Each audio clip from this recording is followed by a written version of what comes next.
Уште една пресуда на штета на Македонија донесена во Страсбур. Европскиот суд за човекови права одлучи во корист на затвореникот Фити Муслиу, кој во август 2022 година ја тужеше земјава. Во тужбата тој тврдел дека бил изложен на нечовечко постапување од страна на затворски службеник, а дека домашните власти не спровеле ефективна истрага за случајот. Инцидентот се случил на 3 август 2020 година, кога осуденикот бил физички нападнат и тепан од припадник на затворската полиција.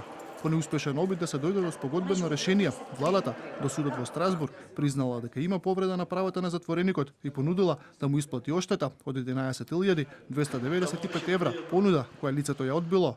Судот сепак одлучил да го затвори случајот со предупредување дека повторно може да се најде на дневен ред доколку владата не го исполни ветувањето. Забележувајќи ги признанијата содржани во декларацијата на владата, како и предложениот износ на надоместокот, кој е во согласност со износите доделени во слични случаи, судот смета дека повеќе не е оправдано да се продолжи со постапката. Судот нагласува дека доколку владата не ги почитува условите на нивната едностранна декларација, апликацијата може да биде вратена на списокот согласно член 37 од конвенцијата. Според адвокатот Тони Менкиновски, Македонија имала воспоставено добар систем за прочистување на судството, но дека тоа не им одговарало на одредени структури.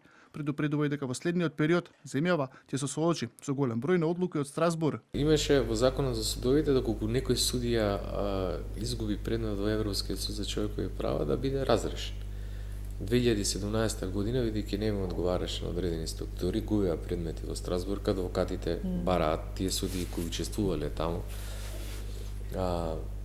да бидат разрешени, го сменија и го избриша и не постои во закона. Значи, имаше добра методологија да се чисти самото судство од кукуљот. Голем дел од предметите против Македонија кои стигнале до Страсбур се однесуваат токму на повредата на правото на правично судење. Само пред неколку години 339 предмети од земјава чекаа пресуди од судот во Страсбур, што укажува на континуитет на тужби поврзани со повреди на основните права пред домашните правосудни органи.